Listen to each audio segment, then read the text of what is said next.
Good afternoon once again.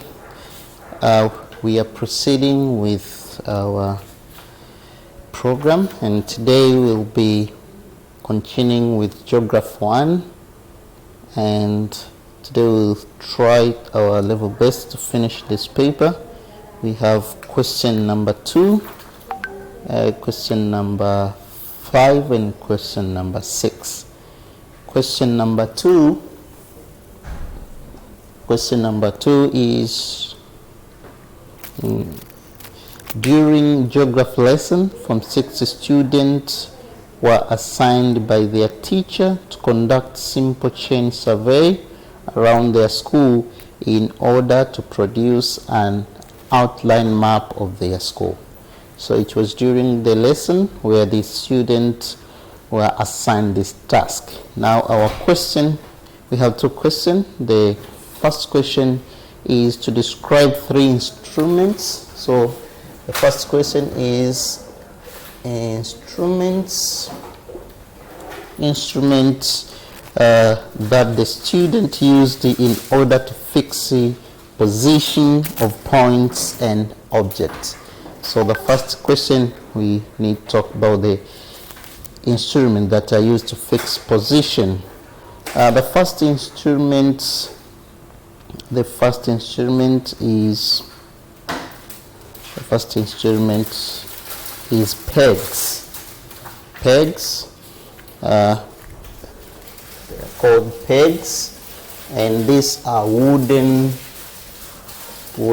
pegs. These pegs are made up of woods. They are made up of woods. For example, we have the example of a peg, a wooden peg.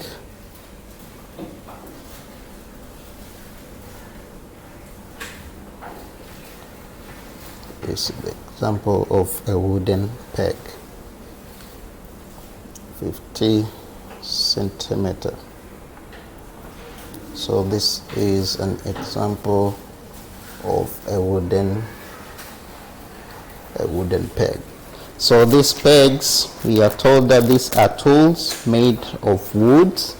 They are 50 centimeter long, and they are used to fix permanent position on the ground. So Form 6 students will use the wooden pegs, and we are told these pegs are 50 centimeter long, and they are used to fix the position on the ground.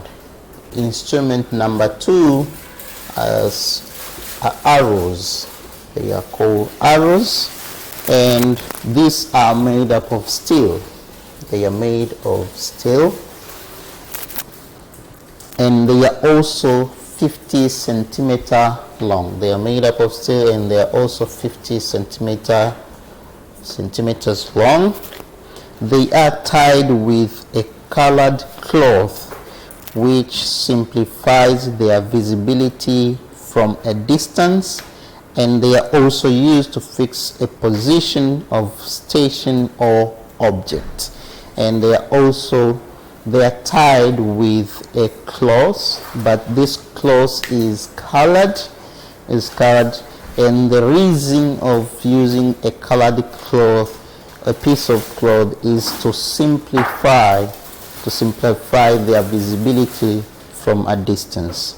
And for example of the arrows, this is our arrows of this shape. So this will be the example of an arrow. Example of an arrow here. So they are also 50, as we have said, they are also 50 centimeter long. Another equipment is called a ranging pole. Ranging pole. Or they are also called ranging rods. Ranging rods. They are also ranging rods.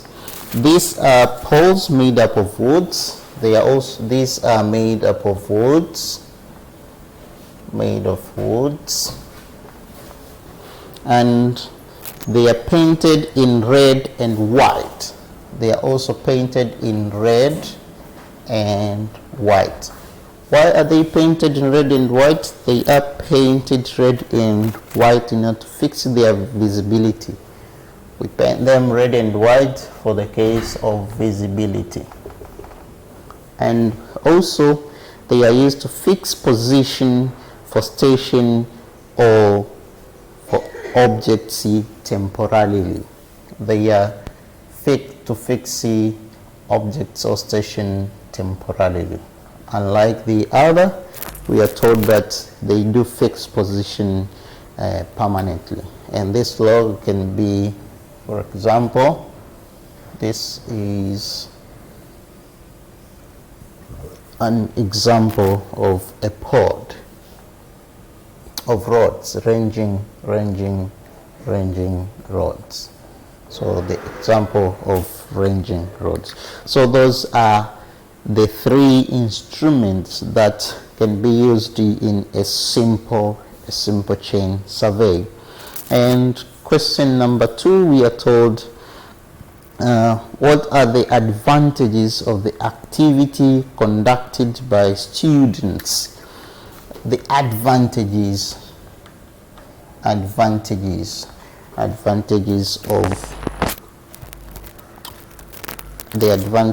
of a simple chain survey. So he will be talking about advantages of simple chain survey.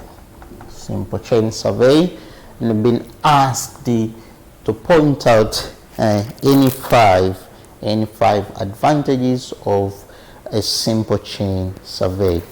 One is simple survey. First of all, it is simple. It is simple to conduct. It's simple to conduct or to carry out. The simple chain survey, it is very simple to be conducted or to be carried out. And why? Because it does not require advanced skills and does not involve complex procedures. So simple to carry. The reason is no need of having no advanced skills needed. No advanced skills needed or complex procedures. So that's why it's called a simple chain survey. Another, it is cheap. The simple chain survey is cheap. It is cheap. It's not costful.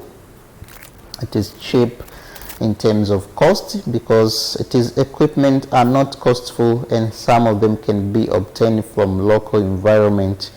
For example, the pegs and ranging pods. So it is very cheap to obtain the materials to be used to carry out the survey, and these materials can be locally available. They can be locally available and can also be locally made. For example, the ranging pods and the pegs, or what we call the wooden pegs. But again, we are told that this method can be applied alongside other methods of surveying. For example, prismatic compass survey, leveling, and plane table survey. So it can be used along other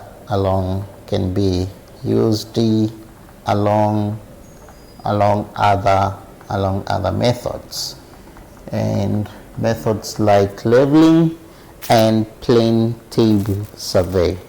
Also, another thing, it is used for mapping small areas like school compounds or colleges. Also, it is very useful when you want to map a small area, useful in small areas. For example, it's useful in in when you want to map the college compound or the school compound. But also it is useful in adding details on existing maps and plan. But also it is useful when you want to add some details to either a map or a certain plan.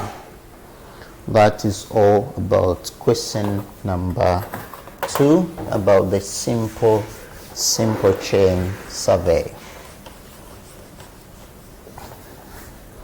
Now let's go to jump to question number 5. Question 5 states that a silane soil is one containing sufficient soluble salt to destroy soil productivity. As a geographer, explain to your fellow student on causes of salinization. So as he'll be talking about causes of salinization.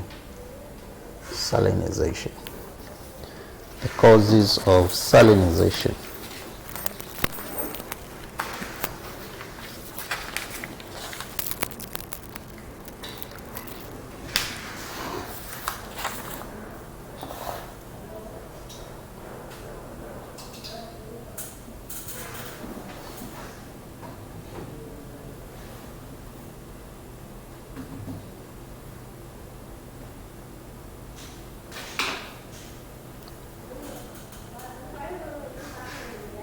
We are told that soil salinization occurs when soluble salts are retained in the earth. It occurs when soluble salts are retained in the earth. They are retained in the earth. It happens either naturally or because of improper anthropogenic activities. So this can be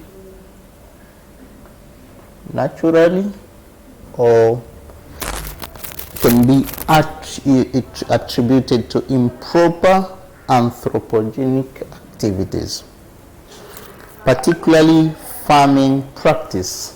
So it can be naturally or man-made. Can be naturally or man-made. Man-made products like improper farming and irrigation. Besides, some earths are initially saline due to low salt dissolution and removal. But we are told some of the soil are naturally saline, and the reason being is due to low salt dissolution. It can be due to low salt dissolution and removal. This might contribute to soil salinization. Or we are told soil salinization refer to the process of the salt accumulating in terrestrial landscapes. It occurs naturally where evaporation is high relative to precipitation. There is a season of water deficit and leaching insufficient to move salt out of the soil profile. Often in landscapes that do not drain into oceans called endorheic drainage basin. So it can be attributed by where there is high evaporation relative to. Now let's go to the causes of salinization.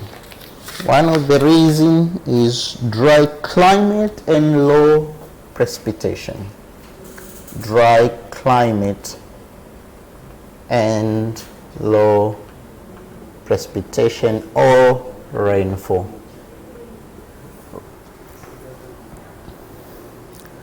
We are told these dry climates and low precipitation is when excessive salts are not flushed from the earth.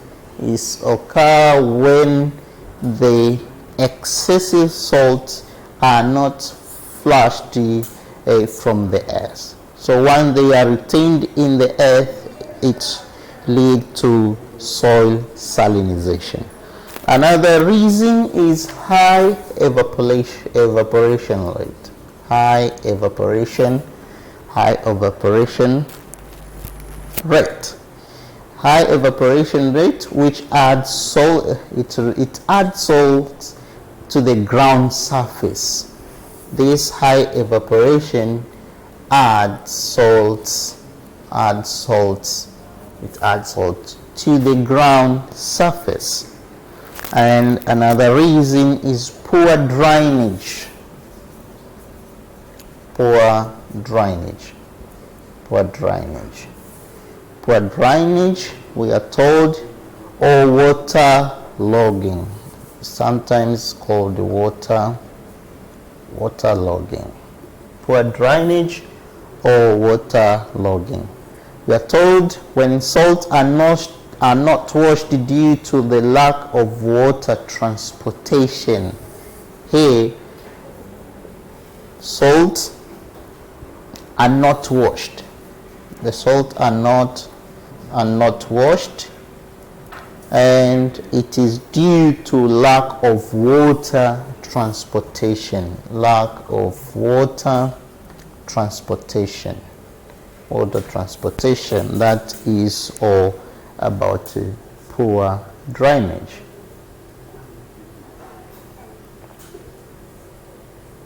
And another reason is irrigation.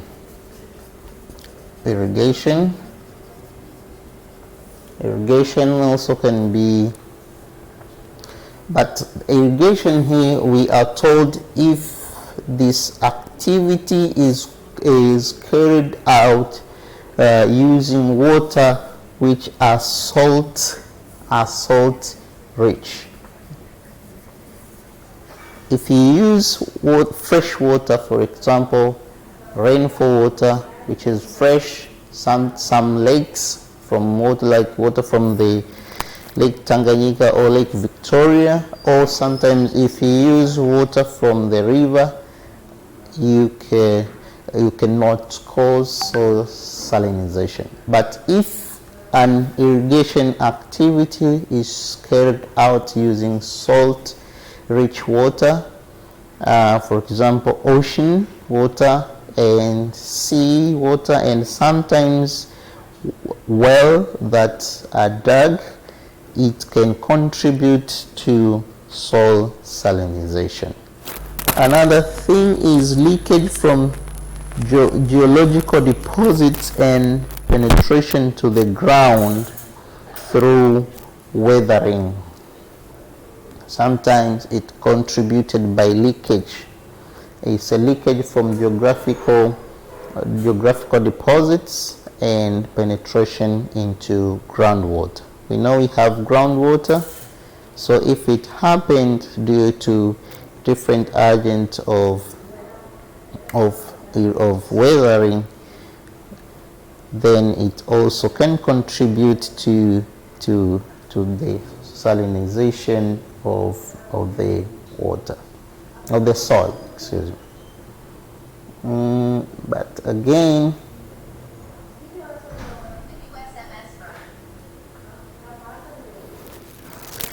for the case of irrigation, also we can say that not only the use of salt water, but again we say excessive irrigation. The excessive use of water for irrigation in dry climates with heavy salts, also it can cause salt accumulate because they are not washed out by rainfall. But also we are told improper irrigation, that is the use of the salt rich irrigation. And the one is the use of the last one will be the use of fertilizer. The use of fertilizers. The use of fertilizers, we are told fertilizers are rich in different minerals, which also sometimes tend to contribute to salinization. So we normally know we use fertilizers at different stage when we are farming. So the use of industrial fertilizers contribute to soil salinization. And sometimes is the last one will be the seawater, the seepage of the seawater, especially in areas around the coastal areas. For example, once the sea level rises, they also include the seepage of water into areas lying below the sea levels. So areas around the coastal areas, the low laying areas around the coast, when the water rises, it tend to some of the water will be transported to those areas, hence it may contribute to soil salinization. So that is all about the question of water salinization. Question number next is about this question comes from the topic climatology. We are told that a meteorologist who works in weather station discovered that the air becomes warmer as the altitude increase. Describe 6 causes of atmospheric condition experienced by a meteorologist. So question number 6 comes from the topic climatology, and he will be talking about causes of atmospheric condition they experienced by a meteorologist.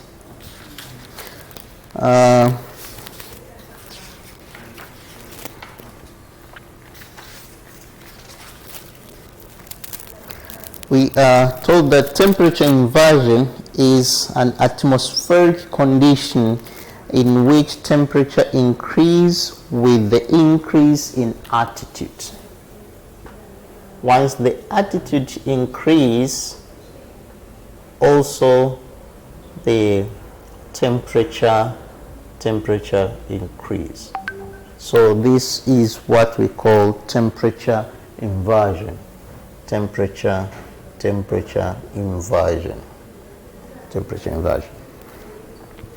This makes air temperature near the surface to be lower than temperature far above the Earth's surface. So temperature inversion makes the air temperature near the surface to be lower than temperature far above the Earth's surface. One of the reasons of temperature inversion, one is the presence of ozone layer in the atmosphere. Temperature inversion is caused by the presence of ozone layer in the atmosphere. And it is found, the ozone layer is found at the stratosphere.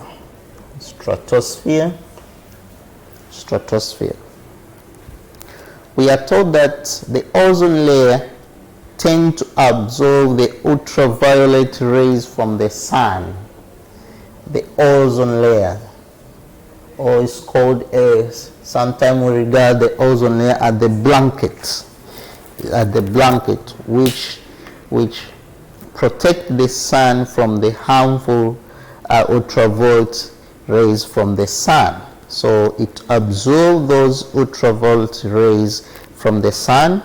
So this will make the upper part of the stratosphere to be warmer or to be hotter than the lower part. So this the part of the stratosphere where the ozone layer which absorb the ultraviolet rays from the sun. For example, this is the sun, and these are ultraviolet rays of the sun, and this is our ozone layer, for example, here. So the upper part of the stratosphere, this upper part here, will be warmer or hotter compared to this lower part where the ozone layer is located. But again, reason number 2 of temperature inversion is the presence of atomic energy, oxygen in the thermosphere. We have the presence of atomic oxygen, the presence of atomic oxygen in the thermosphere. We are told these tend to absorb ultraviolet rays from the sun. It also makes the upper part of the thermosphere to be warmer or hotter than the lower part. Again, we have the reason number 2. We have katabatic winds. I think we have we have many types of winds, some of them being anabatic, sirocco, harmattan. So, and also we have the katabatic winds.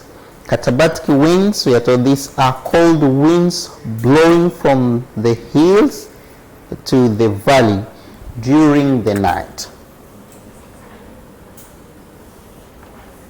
This is the hill.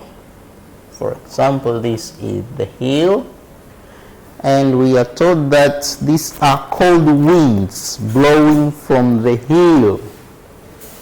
This is the hill, and this is the valley. So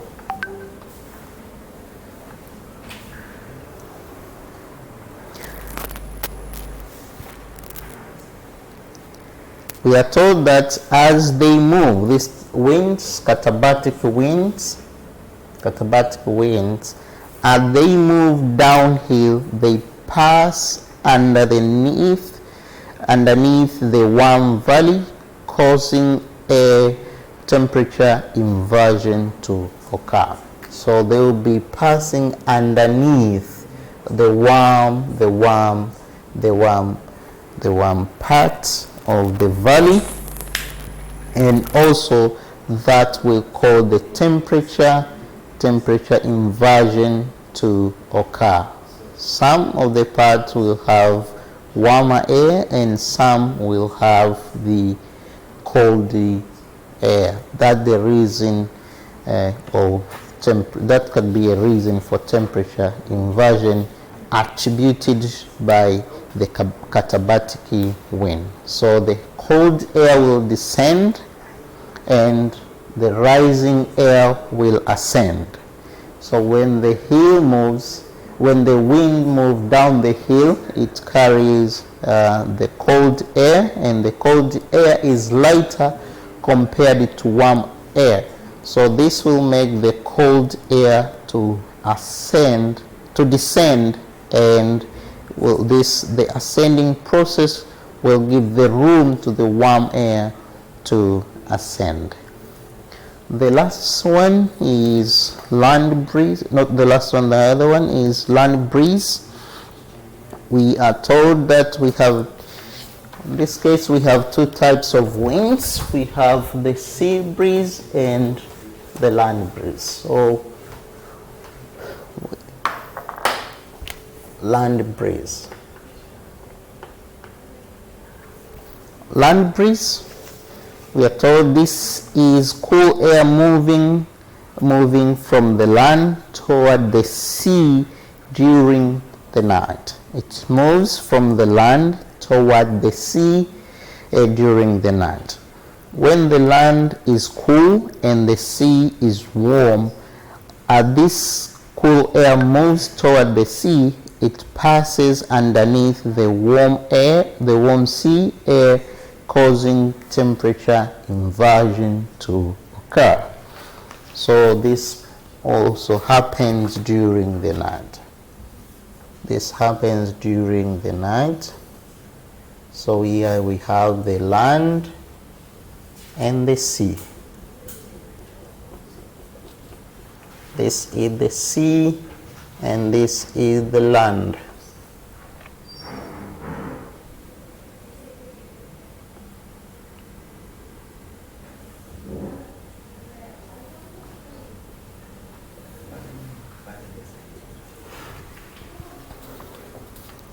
So the cold air moves from the land during the night, which is cold, to the sea, which is warm during the night. So this air, once as we know that the hot air is hot and cold. The cold air is lighter and the hot air is heavier. So once this process occurs, it's also called temperature inversion, as the lower part will be colder and the upper part will be warmer. And again, another reason is terrestrial radiations. Terrestrial radiation, we are told terrestrial radiation occurs during night when the land cools. It occurs during the night when the land cools. The heat rises to the upper part of the troposphere, making the lower part of the troposphere to be cooler than the upper part of the troposphere. Another is advection. Advection, this occurs when the warm air passes over a cold surface, cold land, or the cold ocean current. Its lower part is cooled, whereby its upper part remains warm, causing temperature inversion to occur. Another reason is convergence of air masses. We are told when warm air mass converge with cold air mass in cyclones or depressions, the warm air rises over cold air masses, making the lower part to be warmer than the upper part. This convergence of air masses like meeting of two air. When the two air, the warm air and the cold air meets, what happens is, because the warm air is heavier and the hot air, the cold air is lighter, it will make the convergence of air. So once the air converge, the lower part will be colder and the upper part will be warmer. Also, that also contributes to temperature inversion. Another reason is presence of water vapor in the atmosphere. So water vapor in atmosphere absorb and retain a lot of heat in the atmosphere. Also, it cause temperature. It cause also temperature inversion. So that will be all from question number 6 about temperature inversion.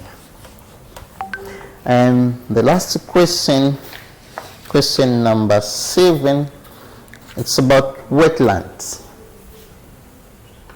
Wetlands. The question comes from the topic water masses. Water masses. We are told that Tanzania is covered with various wetlands, both natural and man-made wetlands. So from the question, the statement of the question itself, we already know that we have two types, the two bigger types of wetlands. They can be natural, or they can be man-made. They can be man-made. With 6 points, explain the role of wetlands found in Tanzania. The role of wetlands found in Tanzania. The role of wetlands found in our country.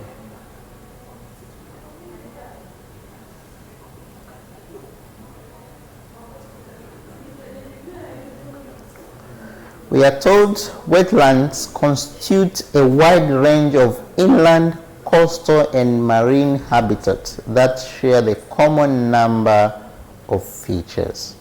So this wetland, they constitute a range of inland, coastal, and marine habitats, but they share a common feature. Although there are many definitions for wetlands, as they are types, the Ramsar Convention provides the most comprehensive definition. And the definition is they are highly dynamic and they vary a lot in size and nature depending on the season. So these wetlands, they are dynamic in nature, and they vary a lot in terms of nature and size. They are dynamic, they are not static.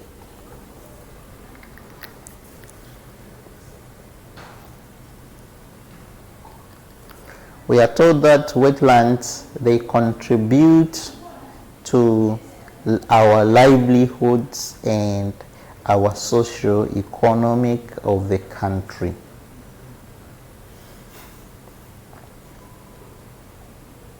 Wetlands in Tanzania, they cover 10% of the total land area. Wetlands in Tanzania, they cover 10% of the total land. For example, of those wetlands in Tanzania, we have Maragalasi and Muyovozi. Maragalasi,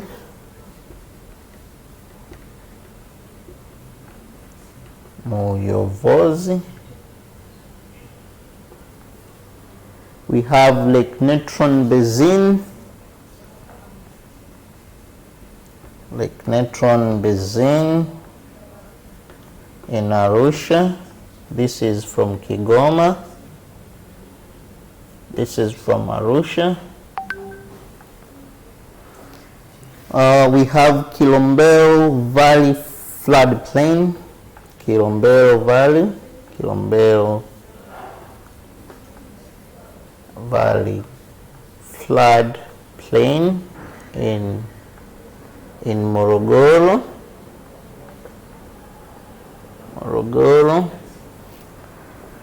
And we have the Rufiji Mafia Kilwa. Rufiji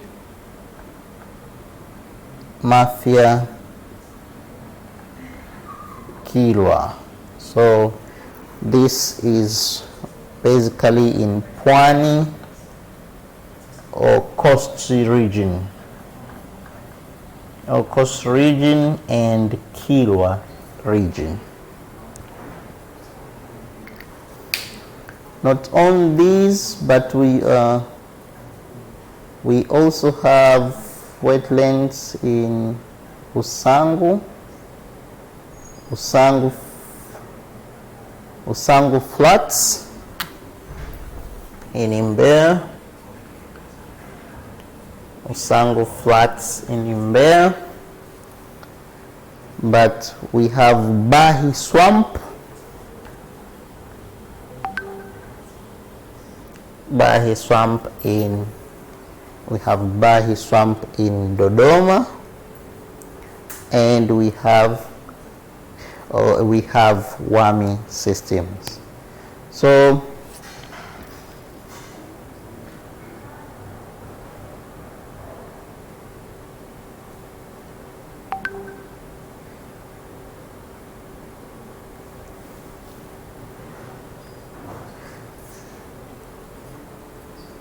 we are told to talk about the role of wetlands. One is agriculture.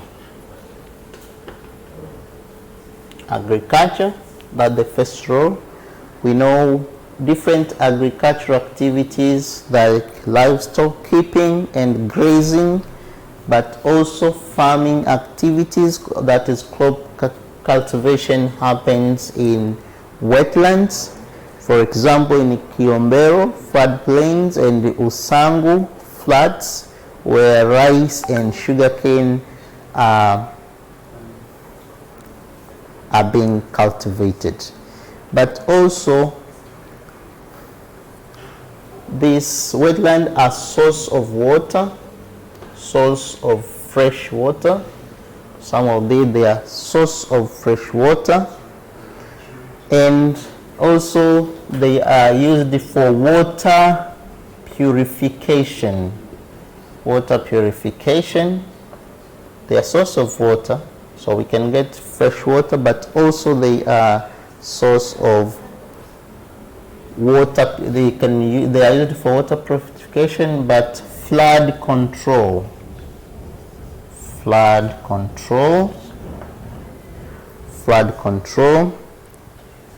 but also climate regulation,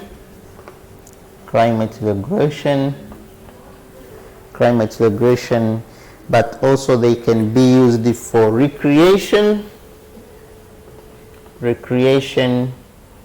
and education.